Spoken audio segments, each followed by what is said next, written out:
Dans le direct d'aujourd'hui, nous allons vous présenter notre document de généralité sur l'énergie solaire, le tome 1. C'est un document que nous avons écrit il y a longtemps. Donc, vous allez remarquer que le logo qu'il y a sur le document est différent du logo que vous voyez actuellement sur la page. La raison est que lors de l'écriture du document, on fonctionnait avec l'ancien logo qui est en bleu-rouge.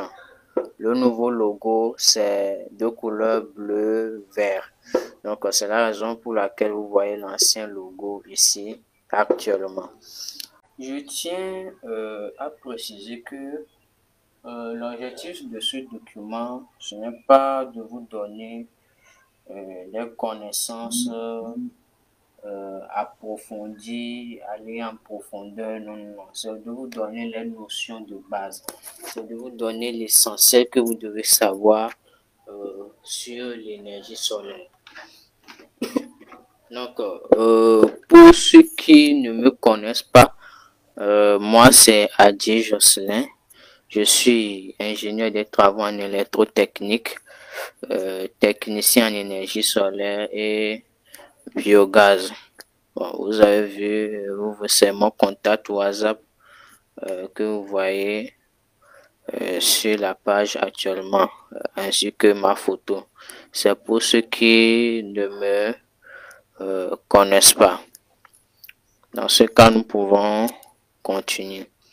Nous avons commencé par une définition dans laquelle nous disons que l'énergie solaire photovoltaïque, c'est une énergie électrique produite à partir du rayonnement solaire grâce à des panneaux ou à des centrales solaires photovoltaïques. Donc, pour dire simplement, quand on parle d'énergie solaire photovoltaïque, c'est la production d'énergie électrique à base des équipements communément appelés panneaux solaires ou modules solaires photovoltaïques. Donc, nous n'allons pas vous présenter les différents types de rayonnement, tels que rayonnement diffus, rayonnement réfléchi. Non.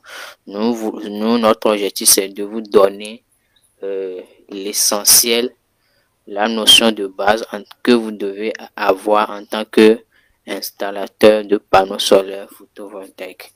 Donc, nous allons commencer par la présentation des équipements d'une installation solaire photovoltaïque.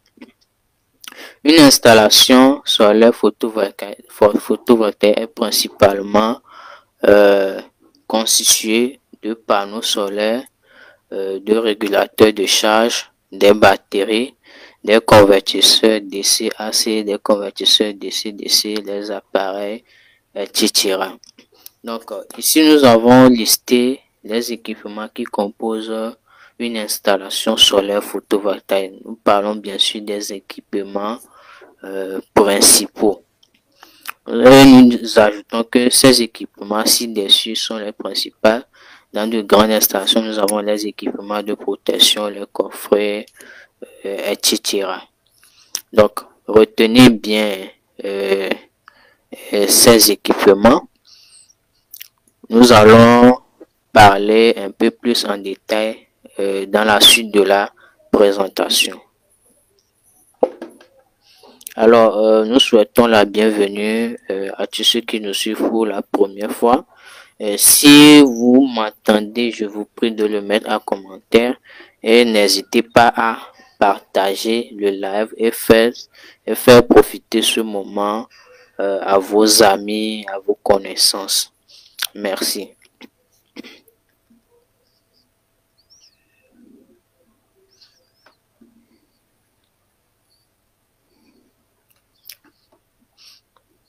Donc, voici en image les différents équipements qui composent une installation solaire photovoltaïque. Une installation solaire photovoltaïque, elle est principalement constituée de modules solaires. Généralement, nous disons panneau solaire, mais en réalité, le véritable nom, c'est module solaire. Quand nous prenons panneau de 100 watts crête, 150 watts crête, 250 watts crête, en réalité, le nom, c'est module solaire, mais nous appelons ça par but de langage panneau solaire. Et c'est devenu populaire dans la bouche de bon nombre de personnes. Donc, sachez que le nom, c'est module solaire. Si par la suite, je dis panneau solaire, vous comprenez bien que je fais référence à un module solaire, puisque c'est le langage que beaucoup de personnes comprennent. Donc, ici, vous voyez la souris. Je déplace ma souris. Ici, c'est ce que vous voyez qui est de couleur noire. Il y a des carreaux avec de couleur noire. C'est le panneau. Il est rectangulaire. C'est ça le module solaire. C'est lui qui capte le rayonnement solaire pour le convertir en électricité. À droite, vous allez voir deux images. C'est le régulateur solaire. J'ai écrit le nom. Nous avons écrit le nom en bas. Ce sont les régulateurs solaires. Nous en parlerons plus en détail dans la suite de la présentation. Ils ont un rôle bien spécifique. Ici, nous avons les batteries solaires. Et ici, nous avons les convertisseurs DC-AC. Donc, ce sont les équipements principaux qui constituent une installation solaire photovoltaïque. Si vous avez des questions, nous vous prions de les mettre en commentaire. Ou bien s'il y a des parties où vous n'avez pas bien compris, vous n'avez pas bien cerné, n'hésitez pas à le mettre en commentaire afin que je puisse répondre à votre question avant de continuer. Ou soit vous le notez quelque part à la fin de la présentation. Nous allons vous donner la parole pour que vous puissiez poser vos différentes questions. Maintenant, nous allons parler du rôle des équipements solaires. Nous avons dit que les équipements solaires sont conçus de panneaux solaires ou bien de modules solaires, de régulateurs, de batteries, de convertisseurs DC-AC. Mais quel est le rôle de ces différents équipements solaires dans une installation solaire photovoltaïque? Quel est le rôle? D'abord, prenons le panneau solaire photovoltaïque. Il convertit la lumière du soleil en électricité. Sans elle, il n'y a pas d'électricité et donc pas d'installation solaire. Nous ne pouvons pas parler d'installation solaire sans la présence des panneaux solaires ou bien des modules solaires. C'est impossible. C'est eux les équipements principaux. C'est lui l'équipement central de l'installation solaire photovoltaïque puisque c'est elle qui convertit le rayonnement solaire ou bien la lumière du soleil en électricité. Donc sans elle, on ne peut pas parler d'installation solaire photovoltaïque. Maintenant, la batterie solaire, elle stocke l'énergie produite par les panneaux solaires pendant la journée et la restitue la nuit ou pendant les jours nuageux. La batterie solaire, son rôle, c'est de stocker l'énergie. Dans une installation solaire, nous avons dit que le panneau solaire, il convertit le rayonnement solaire en électricité. Mais le problème qui se pose, c'est que le soleil n'est pas présent 24 heures sur 24. Or, le client doit utiliser ses équipements la nuit. Donc, comme la nuit, il n'y a pas de soleil et que les panneaux solaires ne produisent pas de l'électricité, là, il ne pourra pas utiliser ces équipements ou bien ces appareils. Alors, pour résoudre ce problème, nous plaçons dans l'installation solaire ce qu'on appelle les batteries solaires. Ces batteries solaires, ils vont stocker l'énergie produite par les panneaux dans la journée. Et pendant la nuit, les batteries vont restituer l'énergie qu'ils ont stockée, l'énergie qu'ils ont emmagasinée pour pouvoir permettre aux clients d'utiliser ces appareils ou bien ces équipements la nuit. C'est comme un réservoir d'un château d'eau dans lequel nous stockons l'eau et la nuit, nous l'utilisons. C'est à peu près ça. Ou bien c'est comme nos smartphones, les batteries de nos smartphones. Nous chargeons les batteries et ensuite nous l'utilisons par après. Donc c'est pratiquement sur le même principe. C'est ça le rôle de la batterie. C'est d'emmagasiner de l'énergie, de stocker l'énergie et de la restituer pendant la nuit ou bien pendant les temps nuageux où le panneau solaire est dans l'incapacité de fournir suffisamment d'énergie pour alimenter les appareils du client. Ensuite, nous avons le régulateur solaire. Le régulateur, il est encore appelé contrôleur de charge. Si vous entendez parler dans le domaine de l'énergie solaire de régulateur, sachez que c'est ça qu'on appelle contrôleur de charge. Certaines personnes comprennent vite contrôleur de charge, certaines personnes ils comprennent le régulateur, certains n'arrivent pas à faire la distinction. Donc sachez que régulateur, c'est ce qu'on appelle encore contrôleur de charge.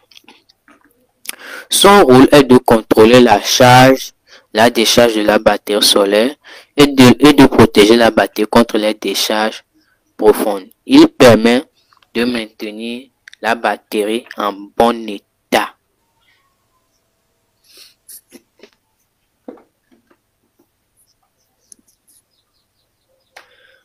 Le rôle du régulateur, c'est qu'il protège la batterie. Nous avons placé la batterie dans l'installation solaire pour qu'il emmagasine de l'énergie. Mais on ne connecte pas les batteries, les panneaux, ou bien on ne branche pas les panneaux solaires directement sur la batterie. Ça ne se fait pas. Il faut un dispositif électronique au milieu qui va contrôler la charge et la décharge de la batterie.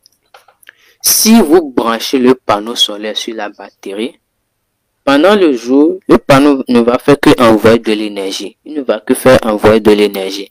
Il ne saura pas quand la batterie est complètement chargée pour arrêter d'envoyer de l'énergie.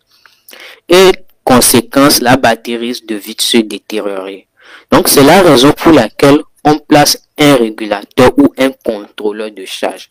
Alors ceux qui font des installations solaires en ne plaçant pas les contrôleurs de charge dans leur installation commettent de graves erreurs. Ils le font, ça fonctionne, oui. Mais arrivé à un moment où, au moment où ils ne s'y attendent pas, leur batterie risque d'exploser. S'il y a surcharge, leur batterie risque d'exploser. Et ces problèmes sont survenus dans l'installation de certaines personnes. Si vous êtes là, vous pouvez confirmer en commentaire. Ces problèmes arrivent généralement à ceux qui font des installations solaires sans régulateur de charge. Donc, le régulateur, il n'est pas là pour rien. Il est là pour contrôler la charge et la décharge. Donc, quand vous placez le régulateur au centre, à chaque fois que le panneau charge la batterie, le régulateur, lui, il voit si la batterie est chargée à 100%. Lui, il voit le niveau de charge de la batterie. Dès qu'il voit que la batterie est pleinement chargée, il arrête, il stoppe l'envoi de l'énergie par les panneaux solaires sur la batterie. Donc, ça protège la batterie et ça évite l'explosion l'explosion de cette dernière. Donc, c'est le rôle du régulateur ou bien du contrôleur de charge. Notre rôle, c'est de protéger la batterie contre les décharges profondes. On ne décharge pas profondément les batteries solaires. Ça ne se fait pas, non. Plus vous la déchargez profondément, plus vous diminuez sa durée de vie. Donc, le régulateur de charge est conçu pour contrôler sa décharge profonde. Donc, ça permet de prolonger la durée de vie de la batterie. Donc, c'est une des rôles aussi du régulateur de charge. Donc, ça permet de maintenir la batterie en bonne santé. Maintenant, à part ces deux rôles, il y a un autre rôle que joue le régulateur de charge. C'est qu'il permet de charger efficacement la batterie en respectant les phases de charge. Pour ceux qui ne le savent pas, pour charger une batterie, il faut respecter des phases de charge. Quand vous connectez votre panneau solaire directement à la batterie, ces phases de charge ne sont pas respectées. Mais par contre, le régulateur de charge, qui est un dispositif électronique, lui contrôle à chaque fois ces phases de charge-là. Donc, c'est le rôle du régulateur de charge. Donc, c'est directement les avantages du régulateur de charge. Alors, si quelqu'un vous dit maintenant, à partir de cet instant, qu'on peut faire des installations solaires sans régulateur de charge, expliquez-lui clairement la raison pour laquelle il n'est pas conseillé de faire ça. Il vaut mieux investir dans un régulateur de charge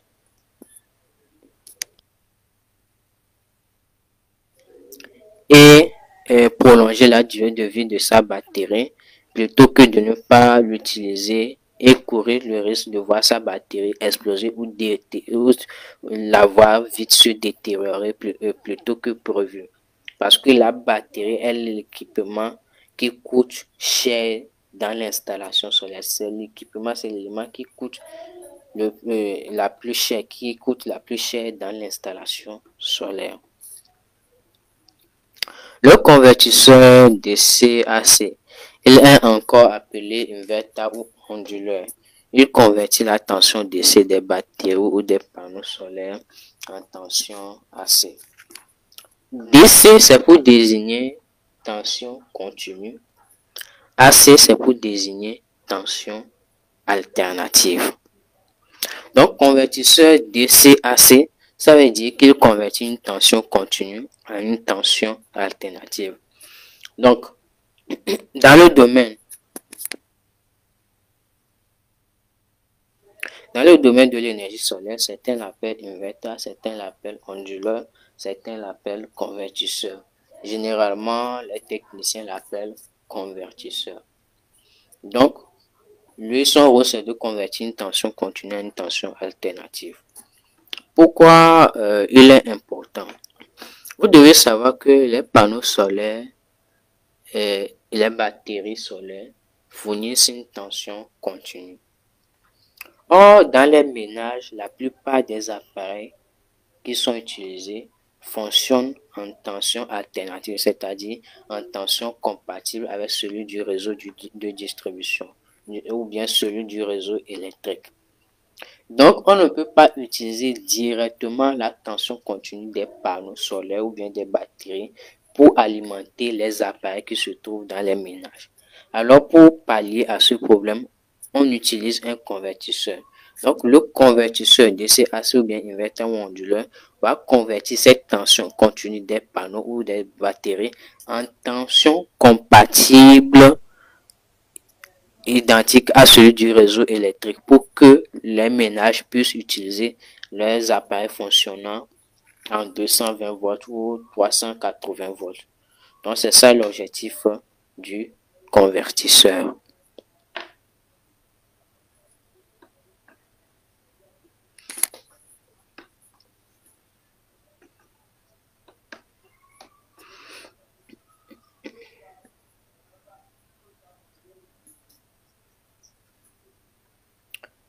Ok.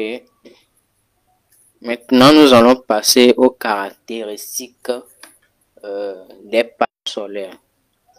Les caractéristiques des équipements solaires. Nous allons commencer avec les panneaux solaires. Quand nous parlons des caractéristiques, nous faisons référence aux fiches techniques.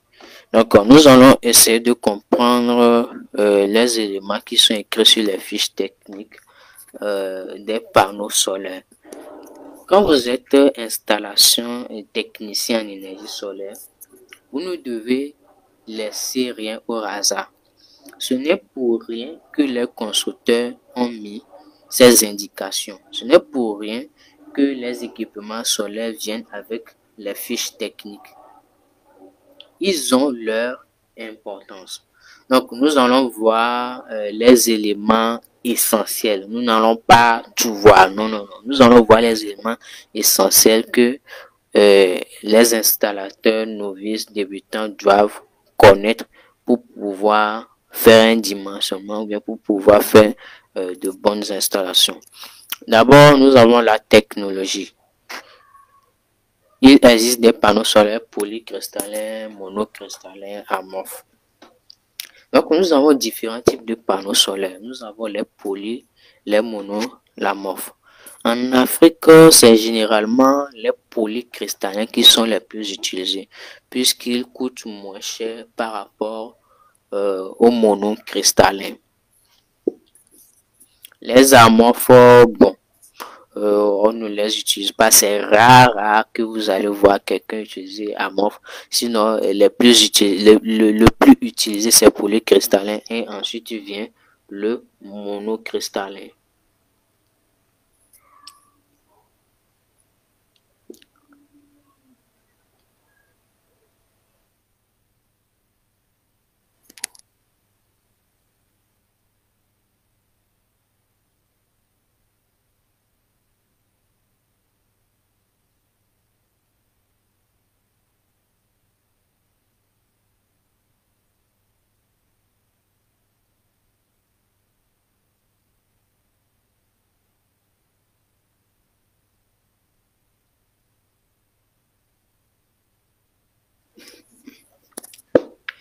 Nous avons la puissance crête.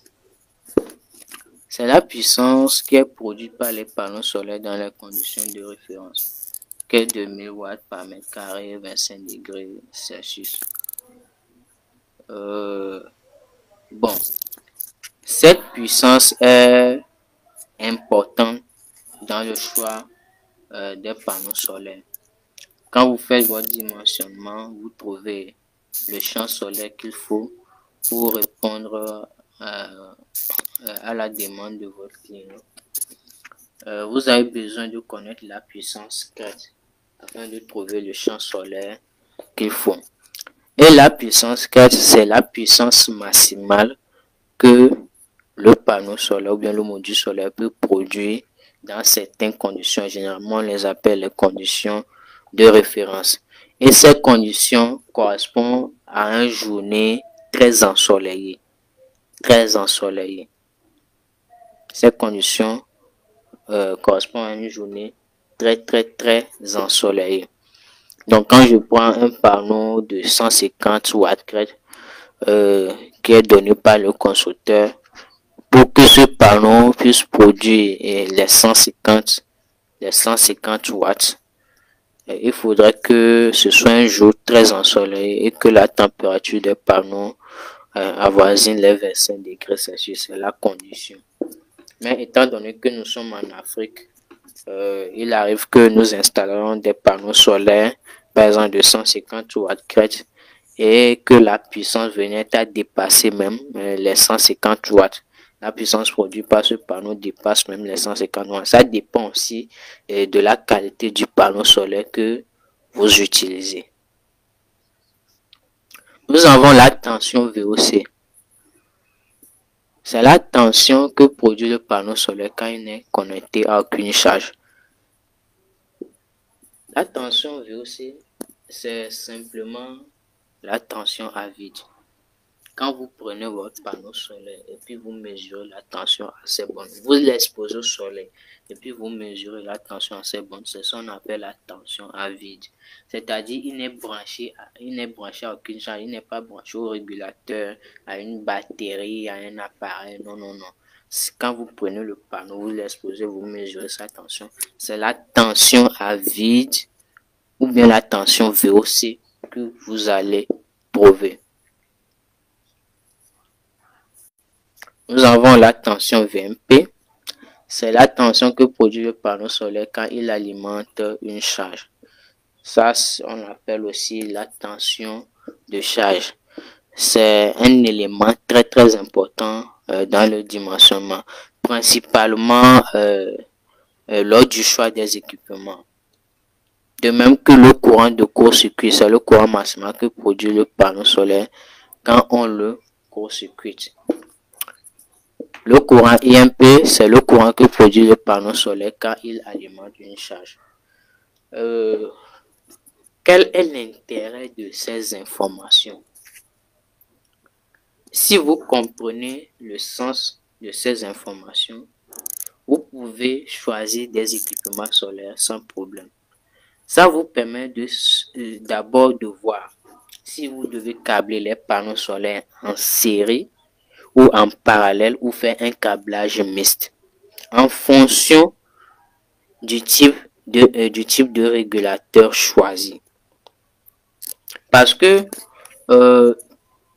chaque fabricant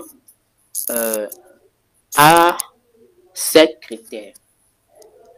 Nous avons des panneaux solaires de 36 cellules, 30 cellules, 72 cellules. Bref, si vous allez remarquer, si vous prenez plusieurs panneaux de 250 watts par exemple, vous allez remarquer qu'ils n'ont pas tous la même tension à vide, la même tension de charge, etc. Donc, la configuration va varier d'une installation à une autre en fonction du type de régulateur aussi choisi. C'est pour ça, si vous voulez être un bon installateur de panneaux solaires, vous ne devez pas ignorer ces indications-là. Ils sont importants, ils sont cruciaux à connaître. Vous pouvez bien dimensionner votre installation, mais si vous ne comprenez pas ces données-là, vous ne pourrez pas savoir le type de câblage que vous devez faire et vous ne saurez pas si c'est compatible avec le régulateur que vous choisissez. Et c'est là que les dégâts commencent. On assiste des fois au fait que les régulateurs grillent ou bien le système ne fonctionne pas correctement. C'est parce que la plupart des techniciens ignorent ces notions-là. Ils ne prennent pas ça en compte. Pour eux, ce n'est pas important. La théorie n'est pas nécessaire. La théorie ne sert à rien. Or, ce sont les éléments de base à connaître pour pouvoir faire d'abord un bon dimensionnement et faire une bonne installation.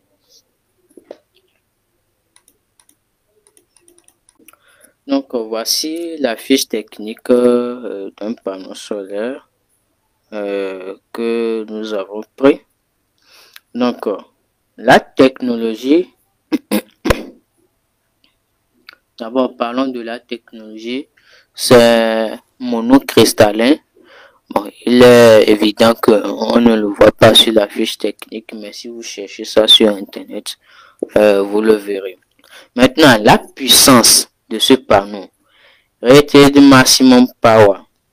Vous devez vous familiariser aussi avec l'anglais, c'est important. Vous devez vous familiariser avec l'anglais. At STC, c'est les conditions de référence standard que j'avais dit plus haut, 1000 watts par mètre carré, 25 degrés Celsius. Et c'est écrit 325 watts. Ça signifie que ce panneau solaire a une puissance de 325 watts crête. Maintenant, Open Circuit Voltage, VOC, c'est la tension à vide. C'est la tension à vide, qui est de 45,8 volts. Nous l'avons écrit.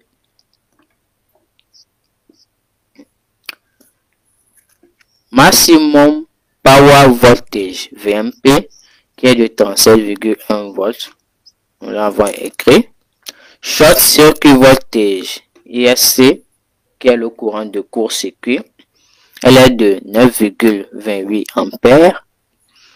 Nous avons Maximum Power Current, EMP, qui est de 8,77 ampères. Et nous avons module efficiency en pourcentage, ça veut dire que c'est un module qui a un rendement de 16,7%. C'est ça le rendement de ce panneau solaire.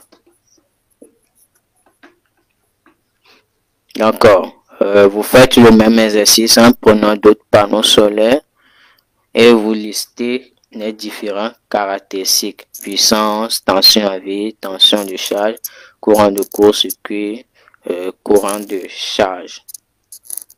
Si vous prenez les panneaux de même puissance, vous allez remarquer que les valeurs sont différentes. De même puissance et de différentes marques, bien sûr. Vous allez remarquer que ces valeurs varient d'un fabricant à un autre. Donc, c'est en fonction de ça que le câblage aussi va changer.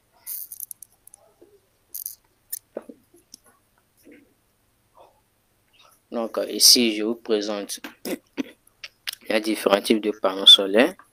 Ici, le panneau qui a une couleur bleue, c'est polycristallin. Les polycristallins sont de couleur bleue. Les polycristallins sont de couleur bleue. Mais les monocristallins sont de couleur noire. C'est ça, les monocristallins sont de couleur noire. Les amorphes, vous avez remarqué qu'ils ont une surface lisse. Vous n'allez pas remarquer des cellules carrées comme on le voit au niveau du polycristallin et du monocristallin. Vous n'allez pas remarquer ces cellules carrées au niveau des panneaux amorphes.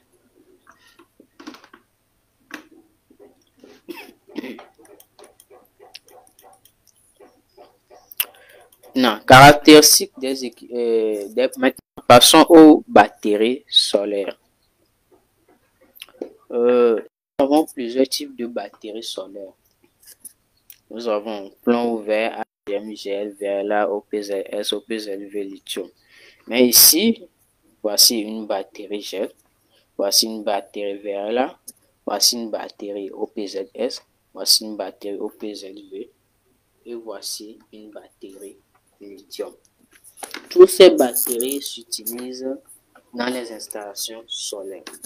Chacun a son avantage et son inconvénient. Donc, quel est le meilleur choix? Moi, je ne vous dirai pas que celui-ci est mieux que l'autre. Ce que vous devez savoir, c'est que on choisit les batteries d'abord en fonction du type d'installation, la taille de l'installation.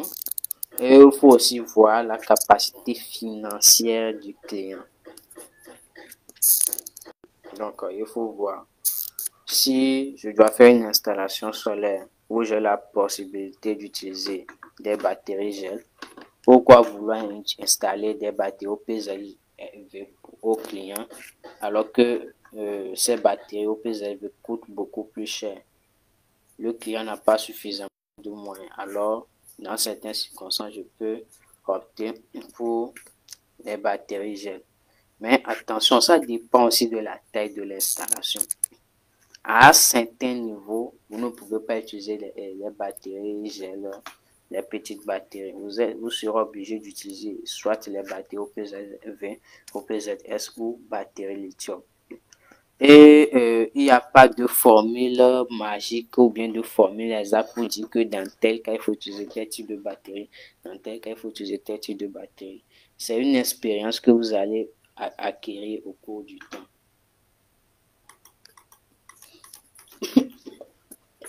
Bon, les caractéristiques d'une batterie, nous avons la tension, et nous avons des batteries de 2 volts, de 6 volts, de 12 volts, de 24 volts qu'on trouve sur le marché.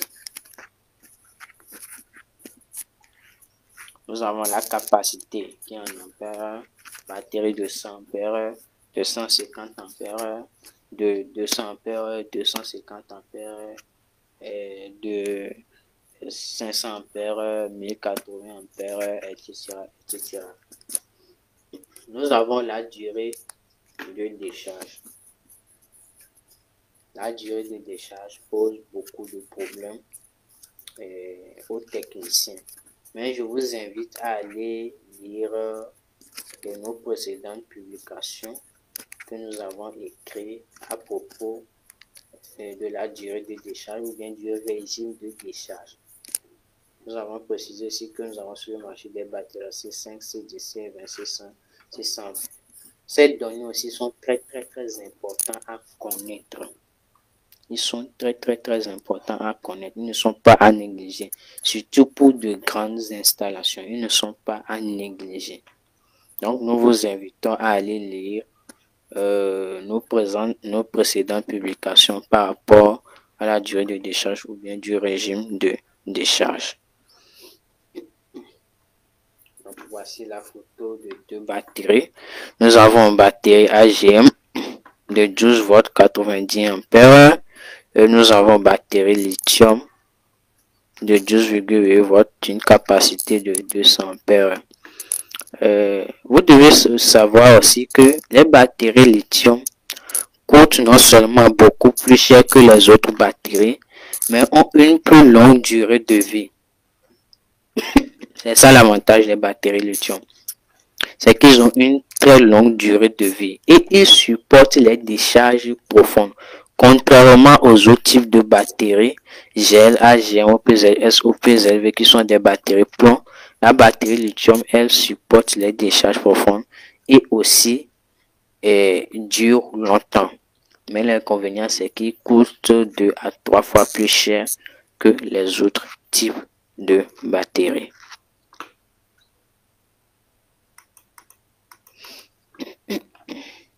Parlons maintenant des régulateurs solaires. Nous avons parlé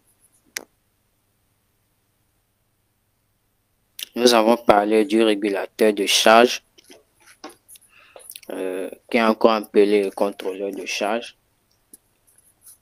Nous avons différents types. Nous avons principalement deux types sur le marché. Nous avons le PWM et le MPPT. Ce sont les deux types principaux, les deux types de contrôleurs de charge qu'on vend sur le marché. Mais sachez que le MPPT est beaucoup plus performant que le PWM. Raison pour laquelle il coûte plus cher. Le MPPT, il est plus performant que le PWM. Vous devez savoir ça. Il existe différents types de régulateurs. Et chacun a son avantage et son inconvénient. La tension qui s'exprime en volts, l'ampérage qui s'exprime en ampères. Quand vous voulez choisir un régulateur de charge ou bien un contrôleur de charge, vous devez connaître la tension qu'il peut supporter, le courant qu'il peut supporter. C'est en fonction de ça, vous saurez quelle puissance de champ solaire ou bien de panneau solaire vous pouvez brancher sur ce régulateur ou bien ce contrôleur de charge. Donc, voici deux photos de régulateur solaire. Ici, c'est le PWM. À votre gauche, c'est le PWM. Et à votre droite, c'est le MPPT. Donc, le PWM, généralement, il est en 12-24 volts. Ici, c'est un PWM de 10 ampères. Excusez-moi. Mais ici, nous avons un MPPT qui peut supporter une tension jusqu'à 100 volts. Vous allez voir, ils ont écrit MPPT 100 bar séquent. 100, c'est la tension maximale que peut supporter ce régulateur. Elle est de 100 volts. Ça veut dire que je peux mettre mes panneaux solaires en série. Mais en les mettant en série, il ne faut pas que la tension totale dépasse les 100 volts. Donc, elle supporte des batteries. On peut brancher les batteries en 12-24 volts dessus. Son ampérage, c'est 50 ampères. Donc, je dois dimensionner mon champ solaire de telle sorte que le courant total qui sera envoyé sur le régulateur ne dépasse pas l'ampérage que peut supporter le régulateur. Donc, voici quelques points de comparaison entre le régulateur PWM et le régulateur MPPT. D'abord, au niveau du branchement. Pour le PWM, la tension du champ solaire doit être identique à la tension du pack batterie. Oui. Si vous avez câblé vos panneaux en 12 volts, il faudrait que vous câblez les batteries aussi en 12 volts. Si vous avez câblé vos panneaux en 24 volts, vous devez les câbler les batteries aussi en 24 volts. Contrairement au MPPT, la tension du champ solaire est supérieure à la tension du pack batterie. Au niveau du MPPT, je peux câbler mes batteries en 24 volts, mais câbler mes panneaux à 75 volts ou 100 volts, en fonction du type de MPPT que vous avez choisi. Les panneaux solaires. Les panneaux de 36 cellules, 72 cellules sont plus adaptés au PWM. Mais par contre, les régulateurs MPPT, eux, ils supportent tout type de panneaux solaires, que ce soit 30 cellules, 36 cellules, 60 cellules, 72 cellules, 54 cellules, 128 cellules, etc., etc. Eux, ils supportent tout. Mais je vous conseille toujours de lire les fiches techniques pour voir s'ils sont compatibles avec vos panneaux solaires que vous avez choisis. Il y a différents types de MPPT. Je dirais même, il y a différents fabricants. Chaque fabricant donne ses spécifications. Nous avons dit que le MPPT supporte tout type de panneaux solaires. Mais vous pouvez tomber sur un panneau qui n'est pas adapté au type de régulateur MPPT que vous avez choisi. Ça arrive. Donc, il faut toujours lire les fiches techniques, raison pour laquelle il faut avoir ces notions de base. C'est la raison pour laquelle nous avons particulièrement écrit ce document. Au niveau des batteries, les PWM acceptent les batteries plomb, ouvert, gel, AGM. Les MPPT, eux, ils acceptent tout type de batterie. Au niveau du coût, les PWM sont moins chers, mais les MPPT sont 2 à 3 fois plus chers que les PWM. Le rendement est acceptable au niveau du PWM. Au niveau du MPPT, elle est 30% supérieure au PWM, c'est-à-dire elle a une performance beaucoup plus efficace que le PWM. Maintenant, au niveau du poids, attention, les MPPT sont robustes et lourds. Puisqu'il y a de l'électronique à l'intérieur, beaucoup d'électronique, il y a des programmes, etc. Donc, ce qui fait que les MPPT sont lourds. Il faudrait prendre ça en compte pour ne pas vous faire arnaquer par les vendeurs. Les MPPT sont toujours lourds. Je ne connais pas de MPPT léger. Bon, j'en ai pas encore connu, mais les MPPT sont toujours lourds. Maintenant, nous allons voir les convertisseurs de CAC. Et je l'ai dit, c'est ce qu'on appelle encore les onduleurs, les convertisseurs, inverters, etc. D'abord, vous devez savoir qu'il y a différents types de convertisseurs. Il y a les simples, les hybrides, les chargeurs, les convertisseurs réseau. Il y en a différents types. Maintenant, en fonction de la technologie, il y a sinus modifié, il y a pur sinus. Donc, c'est en fonction des charges ou bien des appareils que vous allez alimenter que vous allez décider le type de convertisseur que vous allez choisir pour votre client. Nous avons la puissance qui s'exprime en watts ou bien en kilovolts ampères kVA. Nous avons la tension d'entrée. C'est très important puisque nous avons dit qu'il convertit une tension continue. Donc, le convertisseur a une tension d'entrée DC. 12, 24, 48 volts, etc. Donc, vous devez vous assurer que le convertisseur que vous choisissez peut supporter la tension d'entrée DC, que ce soit au niveau des batteries ou bien des panneaux. Nous avons la tension de sortie AC. J'ai mis 120 volts. Ça, c'est au niveau des Américains. Sinon, généralement, en Afrique, ici, c'est 220 volts, 380 volts. Pour désigner le 380 volts, c'est pour désigner le triphasé. Nous avons la fréquence qui s'exprime en S, 50 ou 60 Hz. Donc, il y a toutes ces spécifications. Le fabricant donne toujours ces informations. Et il est important de les connaître. Si jamais vous faites un mauvais choix d'onduleur, vous risquez de griller les appareils des gens. Ou bien vous risquez de créer du chaos dans l'installation solaire des gens. Raison pour laquelle je dis toujours qu'il faut avoir les notions de base avant de se lancer en pratique. Il faut connaître ces notions-là.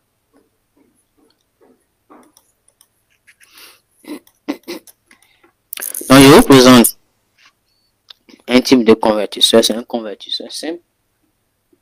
C'est un pur sinus sine wave inverter.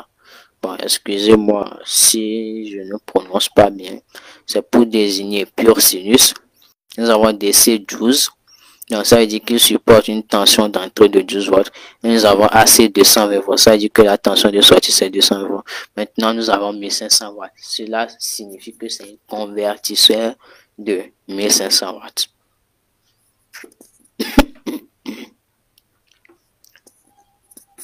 Maintenant, les différents types d'onduleurs. Ici, j'ai présenté la fonction des différents types d'onduleurs.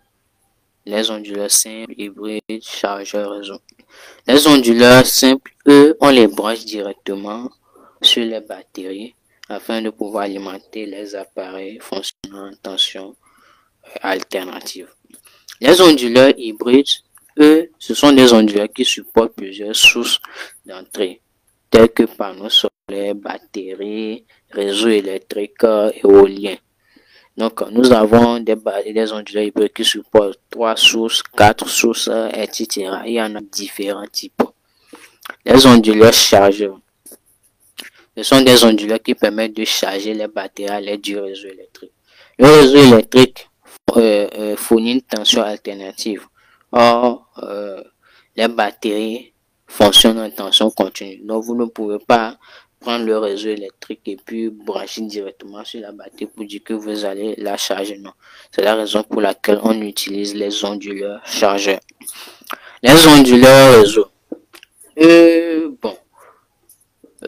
Ce sont des onduleurs qui convertissent la tension continue des panneaux en tension alternative. Et nous allons préciser identique à celle du réseau électrique auquel il est connecté. Sans présence d'un réseau, il ne peut pas fonctionner. Ces onduleurs, généralement, ils sont conçus pour la vente d'énergie. Bon, quand nous prenons les pays européens, il y a des initiatives chez eux qui permettent de telle sorte que vous pouvez produire de l'énergie avec vos panneaux solaires et le vendre au réseau de distribution. Donc, pour ces gens de cas, on utilise les onduleurs réseau.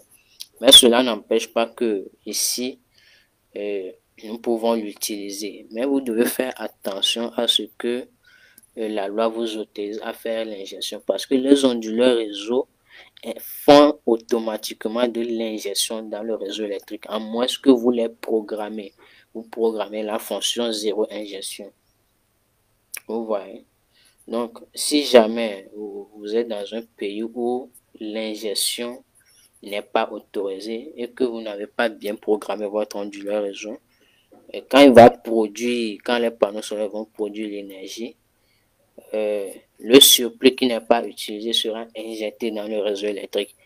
Et là, vous risquez d'avoir des problèmes.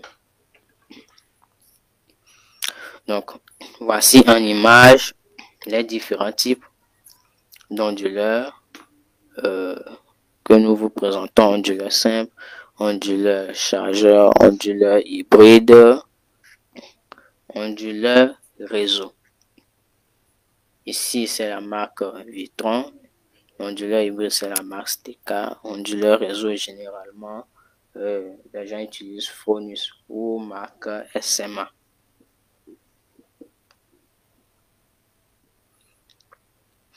Donc, nous vous remercions d'avoir pris votre temps pour suivre ce direct.